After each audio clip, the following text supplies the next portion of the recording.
Hello, everybody. Professor Martyr, Associate Professor of History at Arizona State University. Welcome to Foundations of Western Political Thought. Algernon Sidney, Martyr for Liberty.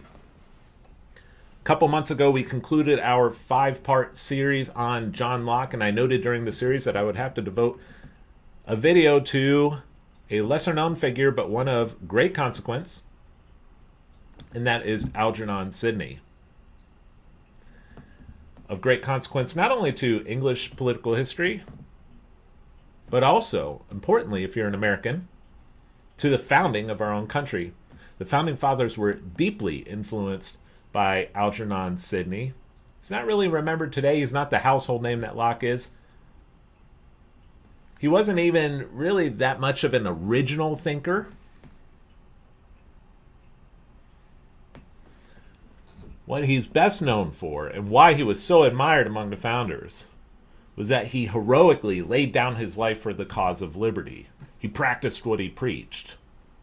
He was a brave and courageous patriot, and by consequence, a model for the founding fathers. Sidney is remembered especially for his staunch support for the right of the people resisting tyrannical government. The right to resist tyrannical government. Sidney was not the first, of course, to support this right.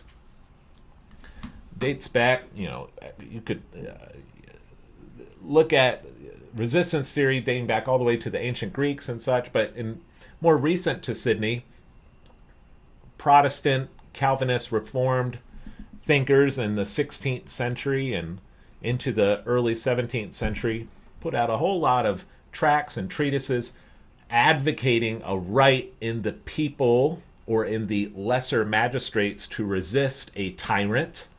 So Sidney, he wasn't the first there. There was plenty of that in the previous century.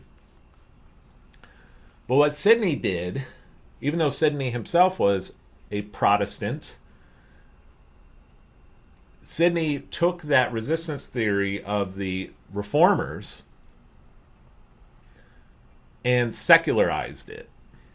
When you read the treatises on resistance theory from some of these men like Theodore Beza, who was Calvin's successor in Geneva, or Samuel Rutherford, who was a Scottish theologian during the English Civil War, or John Knox, the famous Scottish reformer, Johann Althusius, the German Calvinist, or George Buchanan, a Scottish reformer. When you read them, they appealed to Scripture. Lots of references to the Bible and so on, and that's great. I myself am Reformed Protestant, and so I really like a lot of the material that came out of that period. But Sidney left the theology out and just addressed this issue of resisting tyrants in a more secular manner. Sidney was followed by John Locke, who, as I mentioned, of course, is basically a household name, and Locke especially is known for his theory of resistance and natural rights and social contract and all the rest. And so when you look at resistance theory, basically what you have again is those early Protestant reformers from about the 1550s through the middle of the 17th century, heavily relying on scripture, and they're writing in a context of religious persecution from Roman Catholic governments like the Spanish or the Holy Roman Emperor or the French king. A lot of Huguenot writers were among this group. Sidney's contribution was his more secular approach to resistance theory. And Sidney was much more of a staunch Republican. And by Republican, I mean he was opposed to monarchical forms of government. Whereas many of these Protestant resistance theorists were okay with monarchy if it was constitutionally limited or restrained. And then Sidney, of course, as I already mentioned, is noted particularly for modeling that martyrdom, as he does on December 7th, 1683, John Locke's contribution, like Sidney, takes a more secular approach. He says our natural rights come from God, but you don't find a whole lot of appeals to scripture in that second treatise by John Locke, who, like Sidney, was a Protestant. Locke, however, unlike Sidney, Locke's treatise was much more systematic, comprehensive, and so Locke is better remembered. But you look at the Revolutionary War in the 1770s and 1780s, and the revolutionaries were influenced by all three of these forces.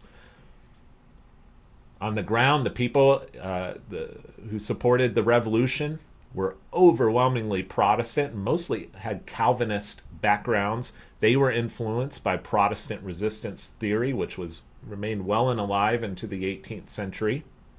That scripture permits the people to resist a tyrant because the civil covenant has been broken, or the social contract, to use the more secular terminology. But the Founding Fathers themselves were influenced very heavily by Sidney and by Locke. And so all three of these forces are at play in the American Revolution. The Declaration of Independence, of course, you see Locke in the Declaration when Jefferson is writing about natural rights and where they come from and what those rights are. But Jefferson, years later, said this about the Declaration of Independence. Quote, "It was intended to be an expression of the American mind, and to give to that expression the proper tone and spirit called for by the occasion. All its authority rests then on the harmonizing sentiments of the day, whether expressed in conversations and letters, printed essays, or in the elementary books of public right as Aristotle, Cicero, Locke, Sidney, etc." And so Sidney was indeed quite influential. John Adams was influenced by Sidney and cited Sidney actually in his protests against the Stamp Act in 1765. Benjamin Franklin was influenced by Sidney. And so, pretty big figure. Now, look at this. Between 1698 and 1805, there were 14 published editions of Sidney's famous book, Discourses Concerning Government. Now, Sidney, by the first publication date in 1698, had been dead for 15 years. But the book was unpublished in his lifetime. It was just a manuscript. Actually, it was an incomplete manuscript. And then in 1698, the first published edition, but 14 editions between 1698 and 1805. And in the 18th century, there were many biographies of Sidney. He was quite, again, very well known among the founders. And actually, some historians have argued that Sidney was more influential than even Locke among the founding fathers. Again, for modeling that heroism, that patriotism, that martyrdom for the cause of liberty. Then around the late 1800s, late 19th century, Sidney was forgotten and pretty much vanished from memory, from historical memory. And it wasn't until a few decades ago in the late 20th century that Sidney was rediscovered, if you will. But look at some of these just highlights from his Discourses Concerning Government, and then we'll look at his biography in a moment. But you'll see here the influence. Again, his discourses, it's not as systematic as Locke, but a lot of great one-liners, and it's in the same spirit as Locke's theory, Locke's treatise on government. Sidney says, quote, "Man is naturally free. He cannot justly be deprived of that liberty without cause. The liberties of nations are from God and nature, not from kings. To depend upon the will of a man is slavery," Sidney said.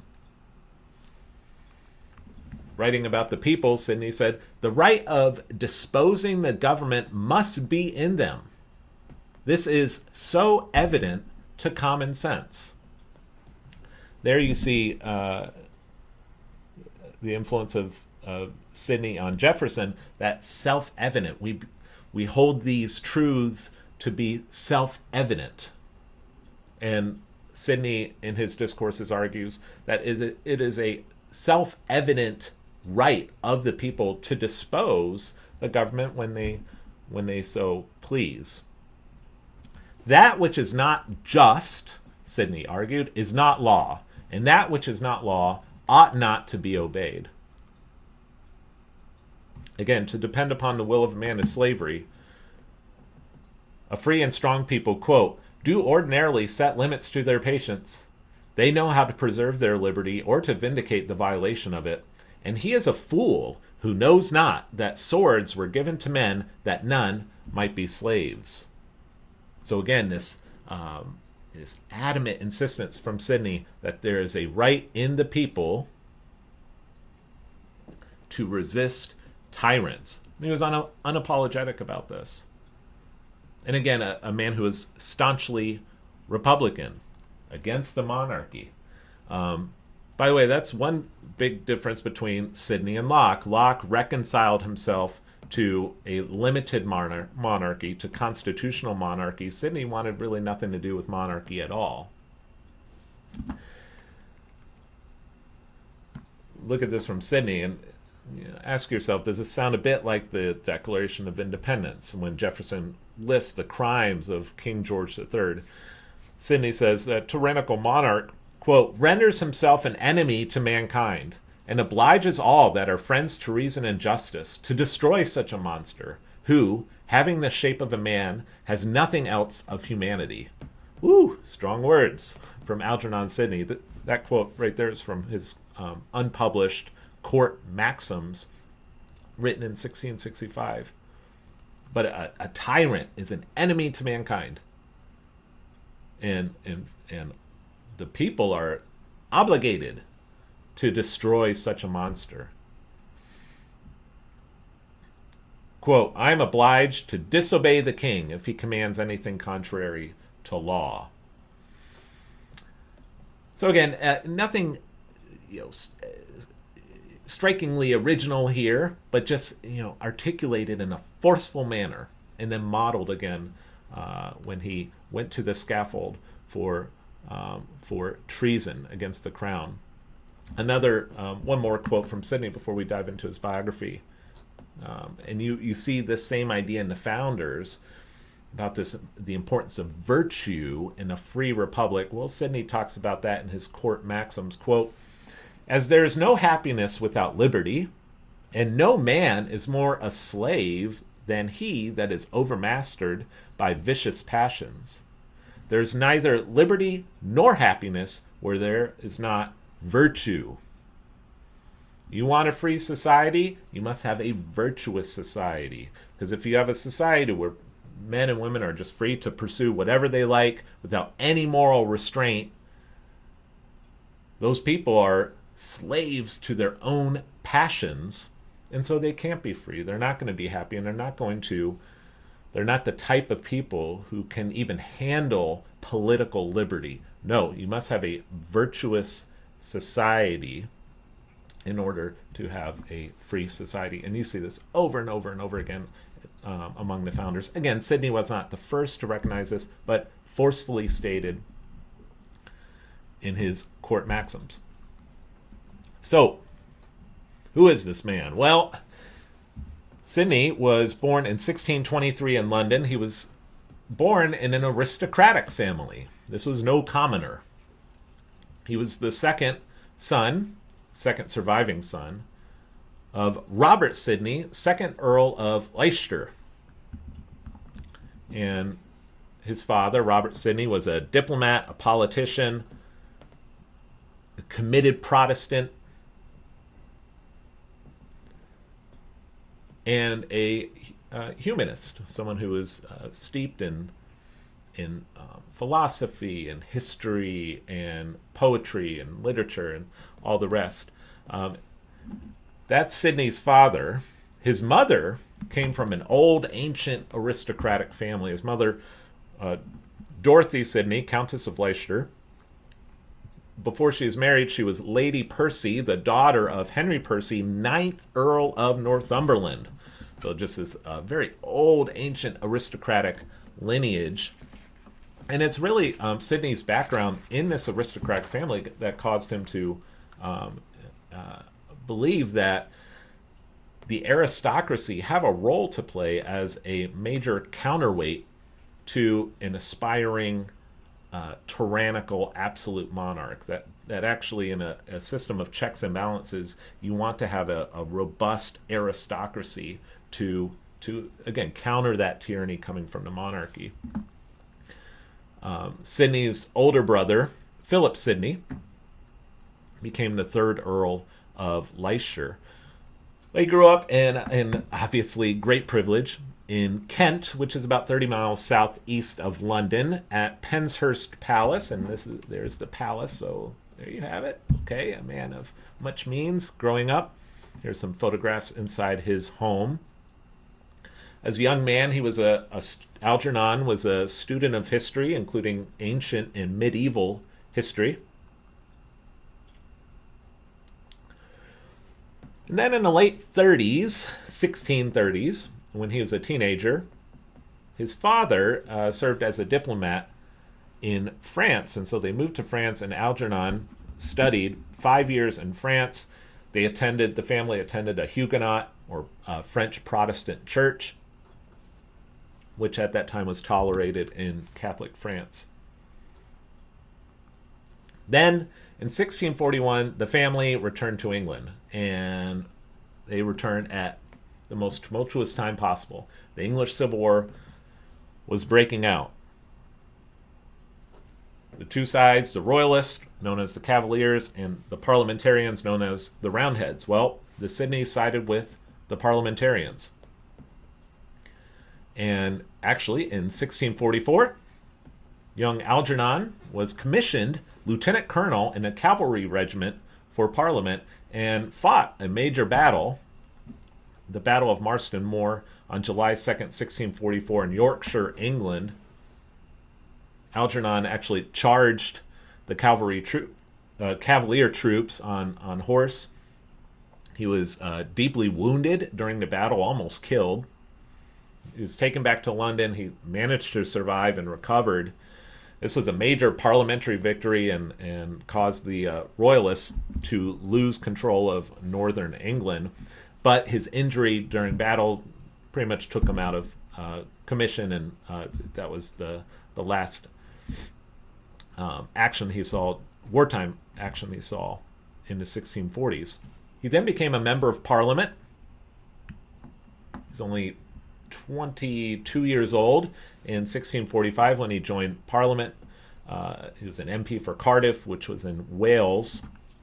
And he was also a member of Parliament when King Charles I was tried for treason and then executed in 1649. Algernon was actually a bit critical of the judicial proceedings against Charles, which he didn't see as entirely fair, but major event, of course, in the life of young Algernon, the execution of the king. I did a whole video on the English Civil War in our series last year on Thomas Hobbes, so check that out in the link above.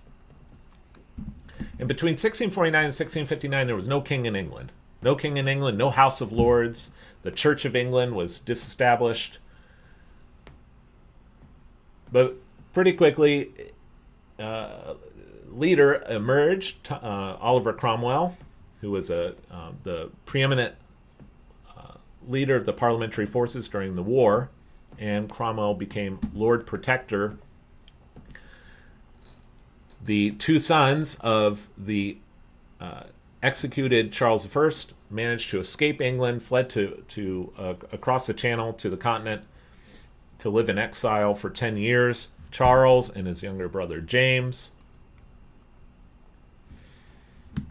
And again, for 10 years, no monarchy. Now, Sidney and Cromwell did not get along very well.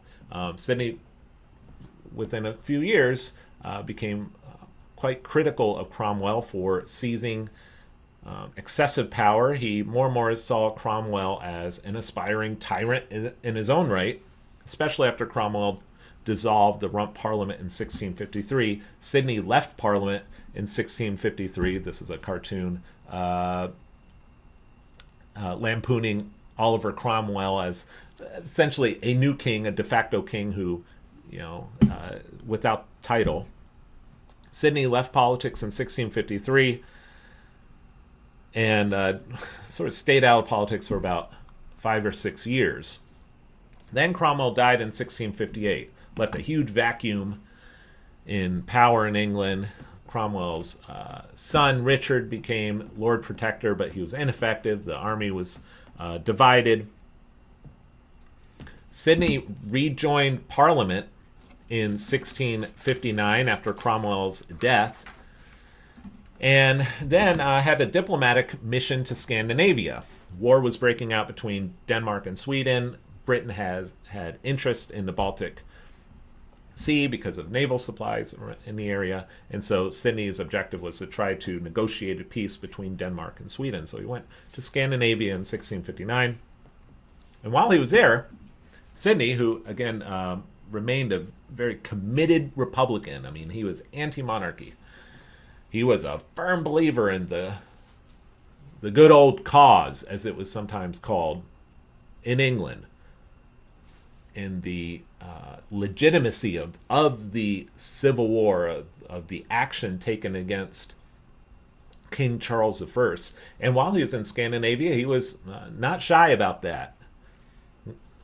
Purportedly, he very publicly defended the regicide or execution of King Charles I as, quote, the justest and bravest act that ever was done in England or elsewhere.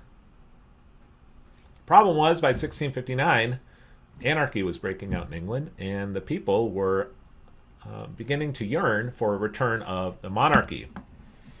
And conveniently, the two sons of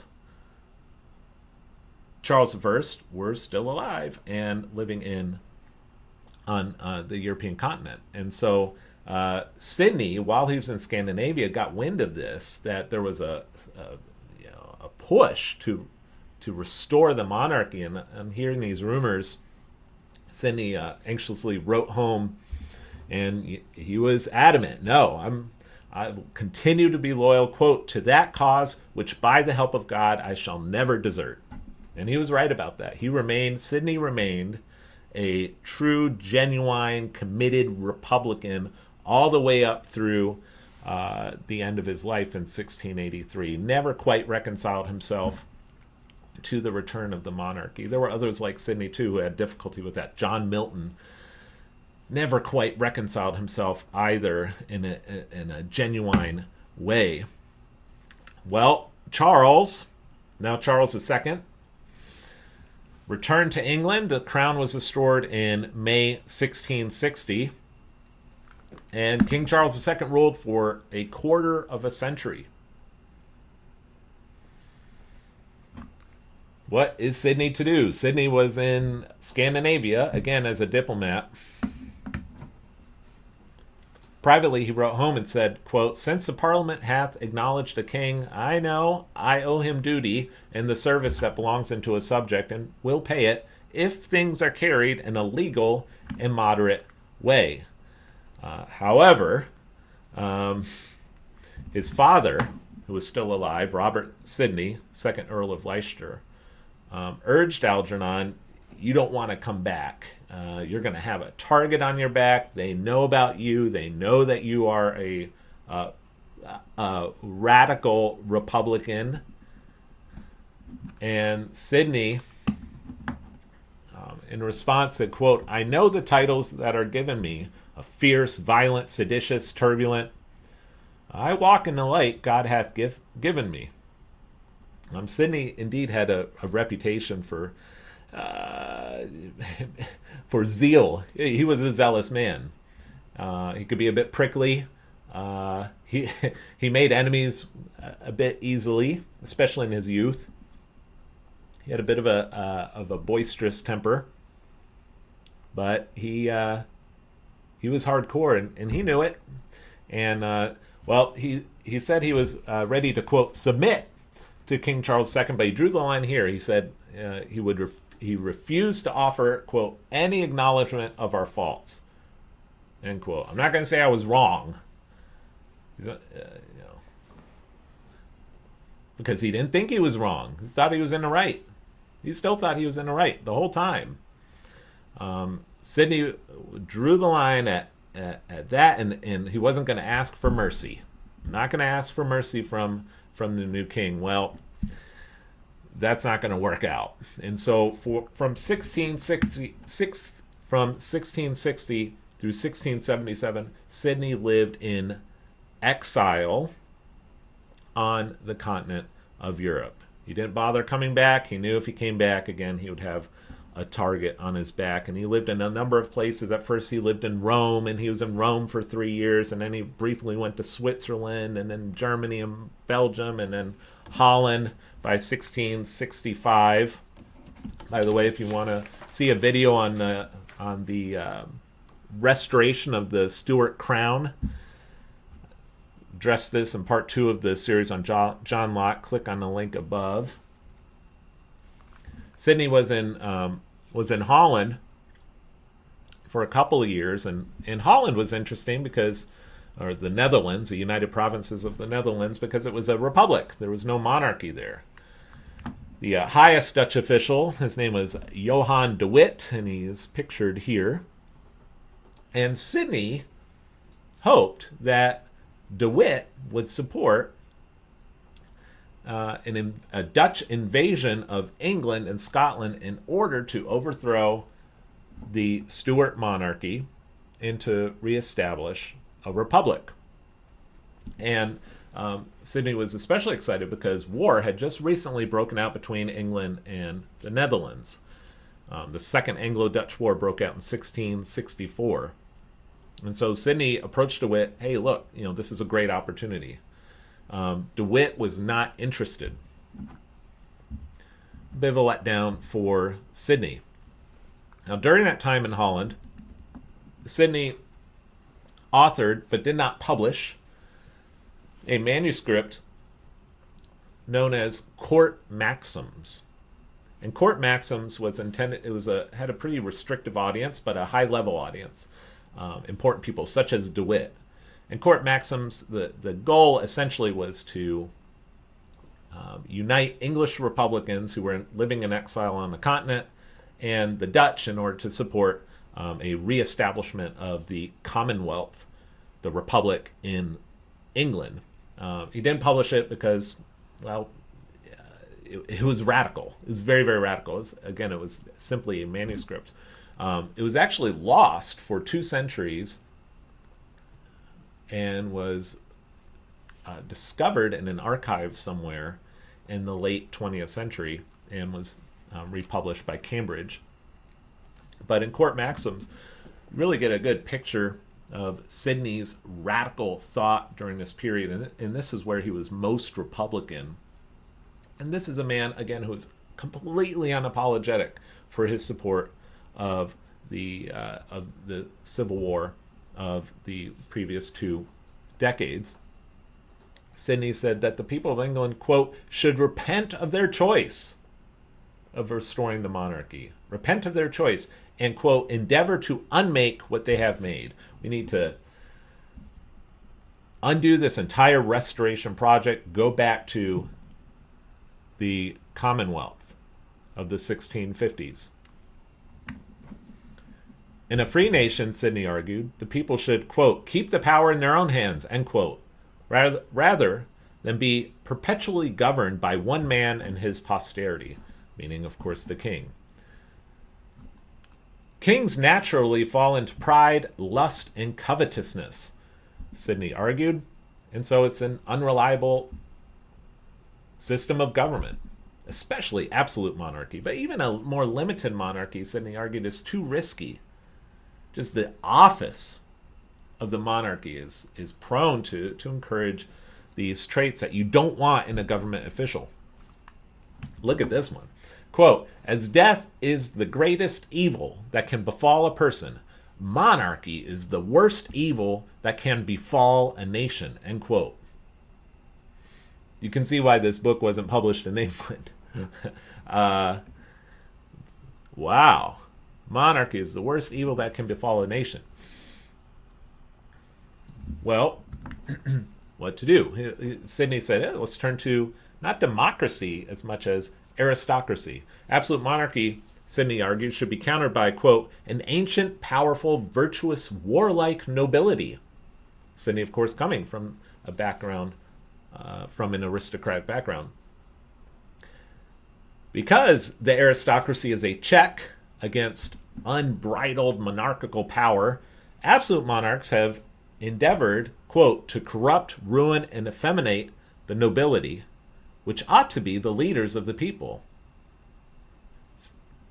Sidney was an admirer, for example, of the French nobility. He looked at them and he said, this is a gallant, noble people.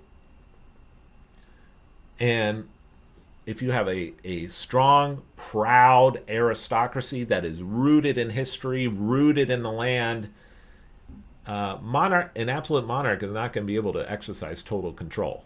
A monarch would have to work in conjunction with those aristocrats.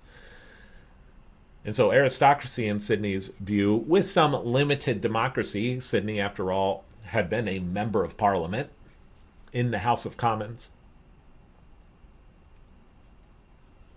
that is the best check against an ambitious monarch.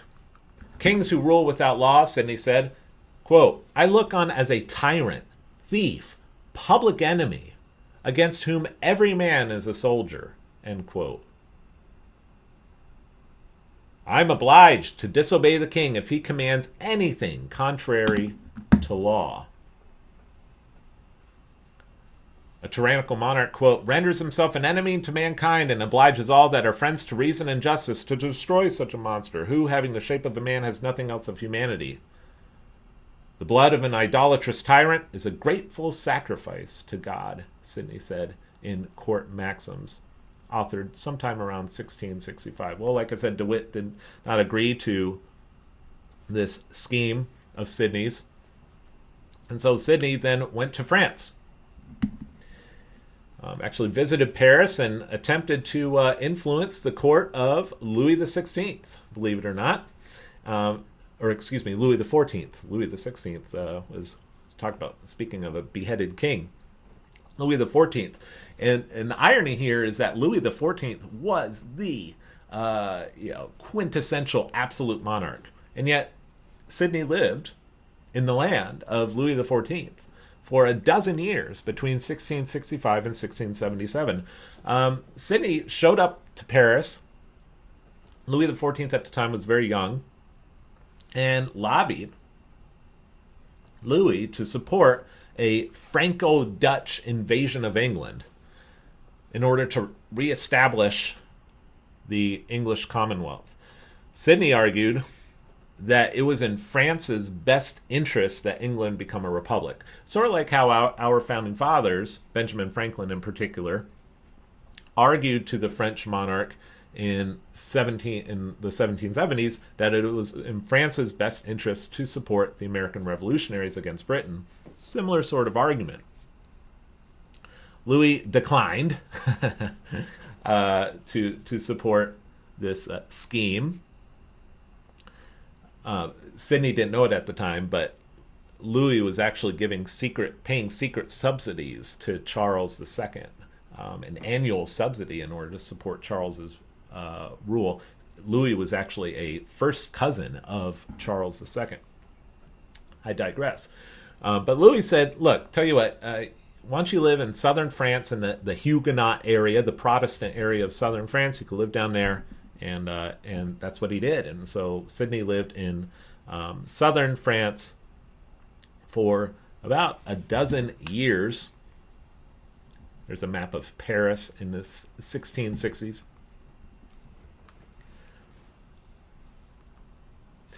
During that time in England, the first political parties began to sprout up in Parliament.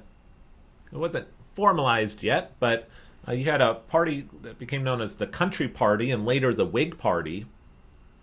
And these Whigs, as they became known, supported a constitutionally limited monarchy with a strong parliament. Their opponents were the Tories, who supported a more absolutist form of monarchy. Well, King Charles II, by the late 1670s, King Charles II and his ministers became very impatient with the Whigs. Locke, sensing a change in the winds, in 1675 voluntarily exiled himself to France, lived there for 4 years. It's unclear to me if Locke and Sidney ever encountered one another during those first couple years that Locke was in France. Locke was, while he was in France during that time, worked as a tutor and as a physician. He studied medicine in university. But the Crown was really beginning to crack down on this opposition party in Parliament, the Whig party in Parliament. The Earl of Shaftesbury, who I talked about in our Locke series, was the leader of this country or Whig faction in the House of Lords, and Shaftesbury was imprisoned in the Tower of London for 2 years, from 1677 to 1678. So things aren't looking very good. Now, in 1677, Sidney returned to England. Now, why would he do this? It's coming right at a time when the Crown's really beginning to clamp down on dissent among the Whigs. And the Whigs were, even though the Whigs supported a limited monarchy and Sidney was a Republican, the Whigs were Sidney's natural home. Why did Sidney return to England in this environment? Well, his father was on his deathbed, and Sidney got word of this, returned to England in time to say goodbye to his father. His father died 2 months later. Now, Sidney, remember, had not been in England for almost 20 years by this point. So this was a homecoming that was long overdue. His father died about 2 months later. Sidney's intent was to return to France, but there was legal conflict over the family inheritance, and he got tied up in England. During this time, he resided in London and began to befriend some Republicans. Obviously, these were closet Republicans in London. He actually attempted a run for Parliament, did not win the election. He also befriended William Penn, who was a Quaker and founder of Pennsylvania. Locke returned to England in 1679. And that's when things really started to pick up. Shaftesbury, after he was released from the Tower of London, returned to Parliament, and he and the Whigs in the House of Commons, in the House of Lords, came together, passed the Habeas Corpus Act, which spelled out explicitly the rights of the English people to not be detained without cause. That a prisoner had to be lawfully detained. The basic protection that we find in our own Bill of Rights against unlawful, arbitrary detainment and imprisonment. And then the Whigs set their sights on the presumptive heir to the throne. Charles II was still king, but it was quite clear that he only had a few more years left, and his younger brother, James, Duke of York, was a converted Roman Catholic and an admirer of absolute monarchy. And so there was a famous tract that was published around 1680 by Sir Robert Filmer, who actually authored it decades prior, but it was published for the first time around 1680, and it was on divine right of kings. And this absolute monarchy was a very fashionable doctrine in the 1680s. James was on board with it, again, a Roman Catholic. And so for a 2 or 3 year period, there was an effort in Parliament to exclude Roman Catholics from the throne. And this became known as the exclusion crisis. And the whole idea was to prevent the younger brother of Charles from ever becoming king. It was a crisis because King Charles II continually dissolved these parliaments every time they tried to pass an exclusion bill. They didn't succeed. Parliament did not succeed. Charles dissolved Parliament in 1681 and then ruled without any parliament in session during the final 4 years of his reign between 1681 and 1685. Shaftesbury was arrested for treason in 1681, acquitted by a London jury, but he saw the writing on the wall, fled to Holland in 1682, and then died 2 months later. So, big hero of the Whig Party, now deceased. Sidney, still living in England, began drafting his Discourses Concerning Government around this time. 1681 is when he began the early drafts and continued writing it through 1683. Never published it. And again, by the time of his execution, it was still incomplete. The version you see here was a version published 1705, an edition published in 1705.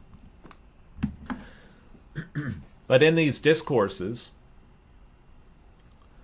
we really get a good look into Sidney's thought. And it was the Discourses Concerning Government that was so influential among the Founding Fathers. They actually hadn't seen court maxims. That wasn't published until the 20th century. Discourses Concerning Government, this was the political tract that was published in 14 separate editions in the 18th century. Man is naturally free, Sidney said. He cannot justly be deprived of that liberty without cause. The liberties of nations are from God and nature, not from kings.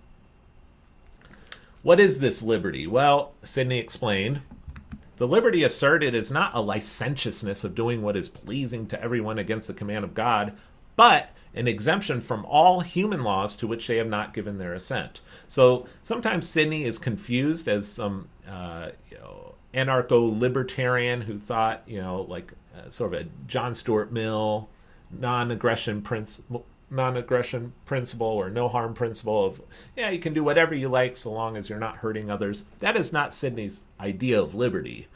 Sidney does believe in some restraints on human behavior by government, by laws. But those laws need to be given with the consent of the governed. The people have a right to have a say in their own laws. You don't want to have what Sidney is opposed to is some despot handing out orders and decrees without the consent of the people and with no regard to divine law, to natural law. That's Sidney's idea of liberty, and it's the correct idea of liberty, in my opinion. But Sidney continued on with his Republican theme in these discourses. He critiqued the view that a very, very tiny number of people are, quote, born with crowns upon their heads, and all others with saddles upon their backs. This is one of the most famous quotes in his discourses. Great quotation. This idea that this very, very small number of people, just based on bloodline, are born with crowns upon their heads and all others with saddles upon their backs. A monarchy, Sidney argued, cannot be well regulated unless the powers of the monarchy are limited by law. The law is king. Not the monarchy. The law is supreme. These limits are fixed by the law. The law, therefore, is above him. Again, not an original argument from Sidney. The Protestant reformers argued the same thing. The law is supreme. The king is underneath the law. But Sidney here just so forcefully communicates it. And he pays for it with his life. The right of disposing the government must be in the people, Sidney said. This is evident to common sense. That which is not just is not law, and that which is not law ought not to be obeyed. If it be said that this may sometimes cause disorders, I acknowledge it. It may cause some disorder. I'm not naive, Sidney says, but the trade-off is worth it, because if you don't have this check, if the people don't have a right to dispose of a tyrant, all hell's going to break loose. You're going to have it will just give free license to ambitious, power-hungry maniacs to do whatever they want with the people, with no remedy for the people.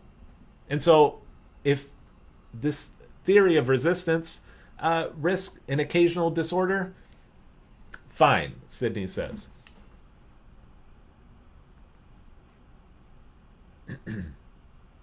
He is a fool who knows not that swords were given to men that none might be slaves.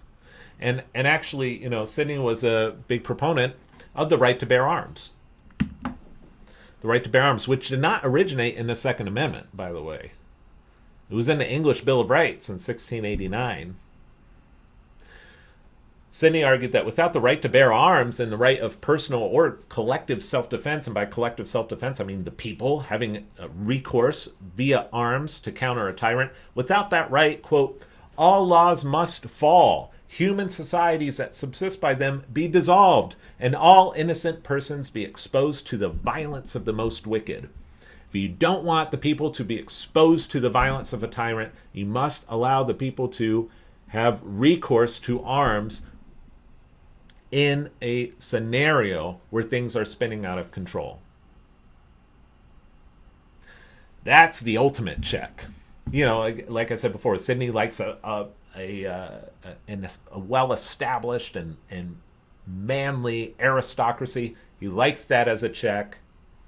But there's this other check, and that is in the people. It lies in the people, this right to self-defense against the schemes of a tyrant. Well, who opposes the right to bear arms? Well, Sidney offers an answer. The right to bear arms, quote, is disliked only by those princes who fear the deserved punishments may fall upon them, or by their servants and flatterers who, being for the most part the authors of their crimes, think they shall be involved in their ruin. You encounter somebody who opposes the right to bear arms, Sidney says, it's, ambitious princes, aspiring tyrants, they oppose this right to bear arms because they know that punishments will fall upon them for their actions. Like I said, Sidney never completed in finished draft form the Discourses. As he was writing it, the book was, as of that time, secret and unpublished. Also during that time, in the early 1680s, as Sidney is living in London writing this manuscript, Sidney also befriended certain dissenters, if you will. Lord Russell, on the pictured there in the top right, was a leader of the Country Party in the House of Commons. Now, the Parliament had been dissolved, so Parliament's not in session. But Lord Russell was the most prominent figure in the House of Commons for the Whigs, and he was actually the MP who introduced the exclusion bills in the House of Commons. And then on the bottom right, Sidney befriended the Duke of Monmouth. The Duke of Monmouth was the illegitimate son of Charles II. He was a Protestant, and for many Protestant Whigs, the Duke of Monmouth was the most realistic heir to the throne upon Charles's death. The only thing standing in his way was James II.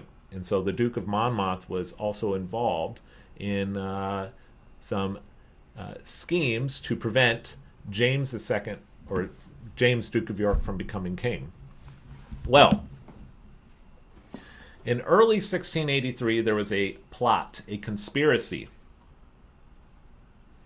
And the plot was to assassinate King Charles II and his younger brother, James, Duke of York, as they were on horse in their carriage going up north in England. I believe it was in March that this journey was to take place. Or, excuse me, I believe they were heading south to London. Yes, that's correct. They were heading south to London from Newmarket. And the plan was at the Rye House that they would be assassinated. The plot was foiled, exposed. It was actually, they weren't even able to carry it out because there was if my memory serves me correctly, there was a fire in Newmarket that delayed their journey. And anyway, obviously the assassination didn't take place. But a few months later in June, it was completely exposed and caused a complete uproar in England. This massive plot to kill the king and his younger brother, the heir to the throne, James, Duke of York. And these were the men who were implicated. Notice the man there, Algernon Sidney. Now, we don't know for certain if Algernon Sidney was actually involved in the Rye House plot. There's debate among historians. We'll probably never know for sure unless some letter turns up that has not yet been discovered.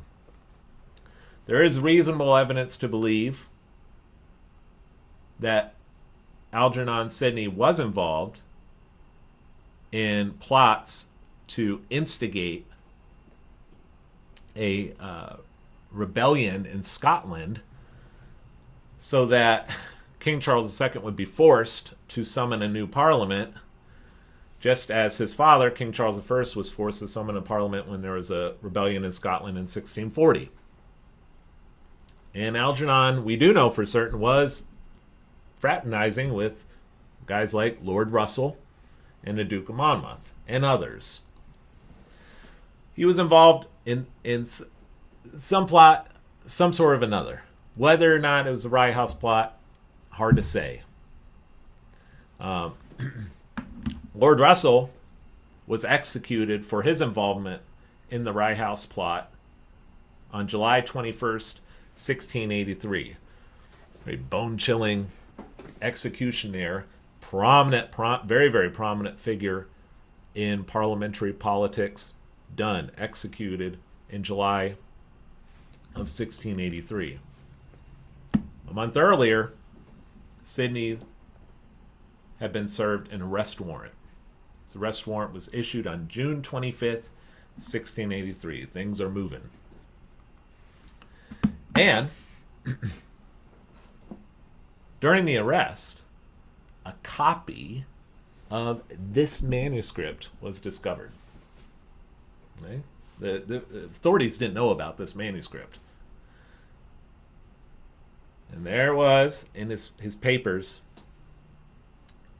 the Discourses were discovered in his house as he was taken into custody. Sidney was kept in the Tower of London for several months as the government constructed a case for treason. Locke escaped to Holland in September of 1683. John Locke said, "I'm out of here. See ya."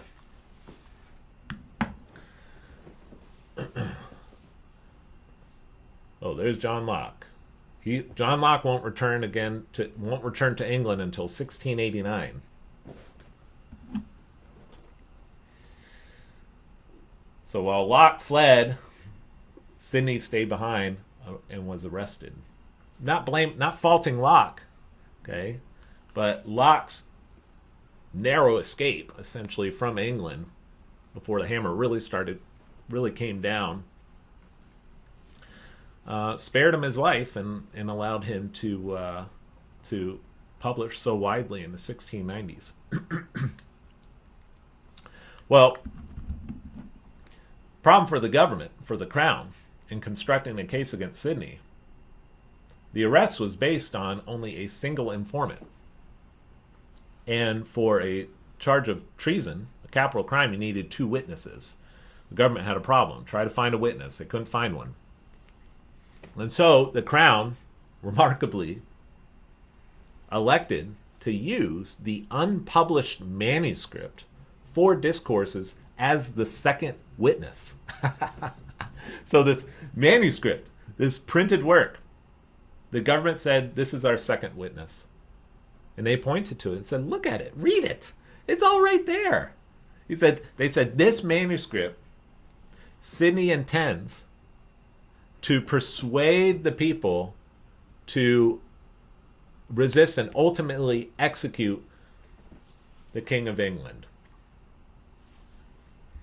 Pretty amazing move there by the government. A manuscript as the second witness. Well, Sidney was arraigned on November 7th. He was tried on November 21st. The Crown stacked the jury with royalists, so it was not a fair trial by any stretch of the imagination. Sidney's lawyers argued, look, actually at first they cleverly tried to argue that, you can't prove that Sidney was the author of this manuscript and all the rest. He was the author. That's confirmed without any doubt. But they tried to play some of those legal games. Sidney ultimately, for all intents and purposes, owned up to it. But it's pretty amazing. Like, really, you're using a manuscript. Does Sidney not have the right to privately write words that the Crown doesn't like without publishing them? Well, he was tried on November 21st for treason, and then on November 26th, the verdict was delivered, his sentence was passed, execution. His date of execution was set for December 7th, 1683. Not much of a turnaround time in those days. Here in the United States, we wait years and years and years and years to execute a known criminal. So you could murder a dozen people, and then you won't receive your lethal injection for over a decade. Here, less than 2 weeks, fewer than 2 weeks, and Sidney is going to meet his maker. December 7th, 1683. Well, in that week and a half before his execution, Sidney authored up an apology, and by apology, not saying, "Oh, please, I'm so sorry, I was wrong," not like that. An apology in a classical sense, a defense. He offered up a defense of himself, and it's called the Apology of Algernon Sidney in the day of his death.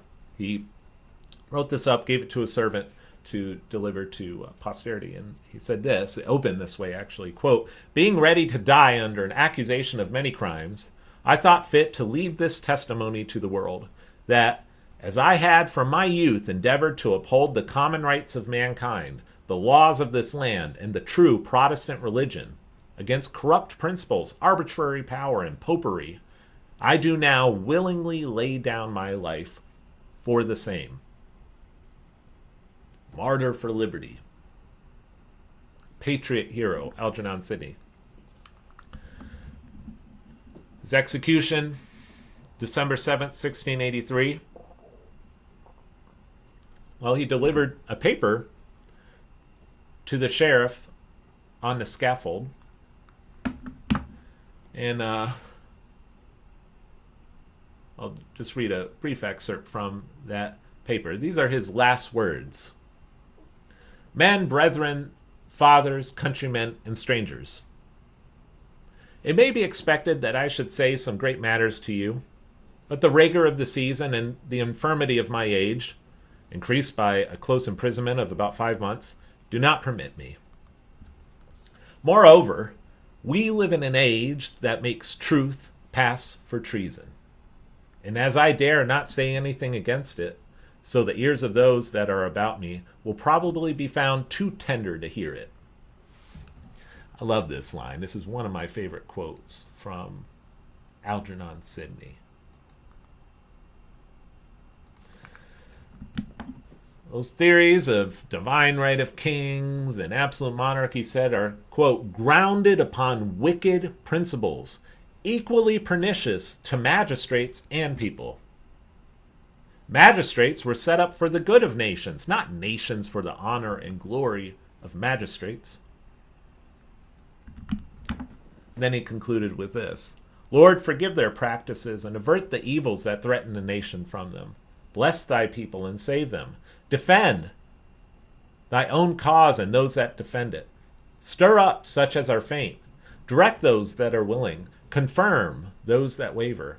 Give wisdom and integrity unto all. Order all things so as they may most redound unto thine own glory.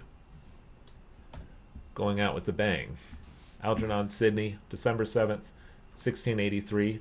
Grant that I may die, glorifying thee for all thy mercies, and that thou hast permitted me to be singled out as witness of thy truth. This is a prayer to the Almighty God.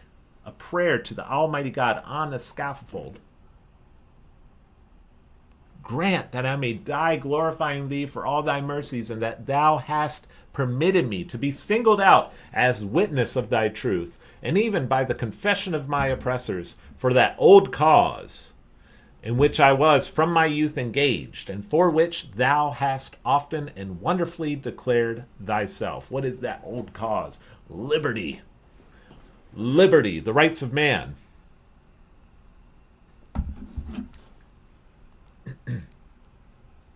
So, shortly after, a year and a half later, a little less than a year and a half later, actually, Charles died, and his younger brother, James, Duke of York, became king, and as expected, he was a tyrant. He was a tyrant. Suspended habeas corpus, dissolved parliament pretty soon after becoming king. The Duke of Monmouth led a failed rebellion early on in James's reign. Unsuccessful. He was, of course, beheaded.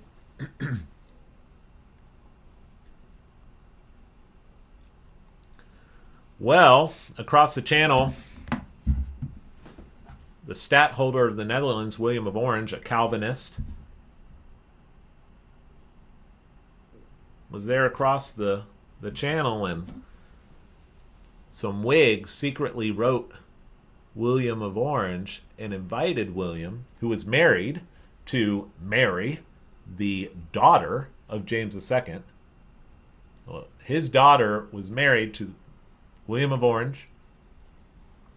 These English Whigs wrote William of Orange in June, I believe, of 1688. 7 of these Whigs wrote him, and one of those Whigs who wrote William was Henry Sidney, the younger brother of Algernon. And actually, even more interestingly, the handwriting was Henry Sidney. He was the one who actually wrote the letter. Henry Sidney spelled his name with a Y, Algernon with an I. Don't ask me why. But the younger brother of Algernon, isn't that beautiful, actually?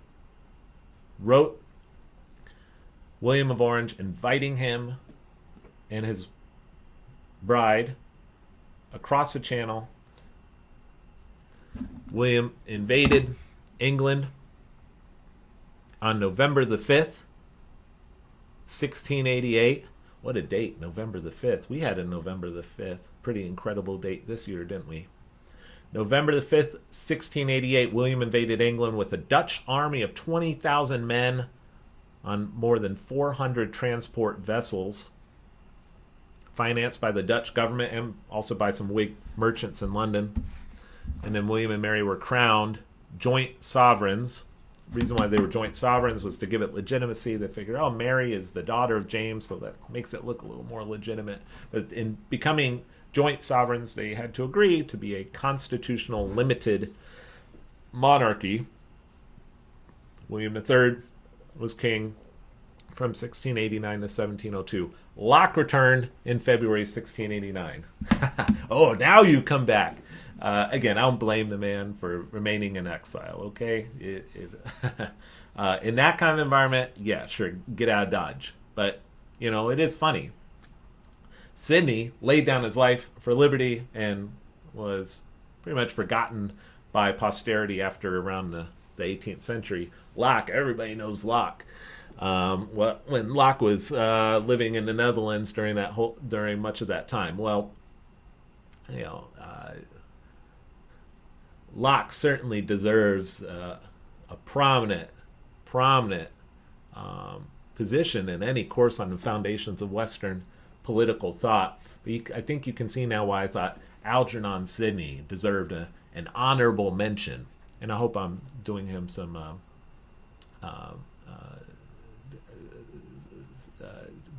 justice here in this video today.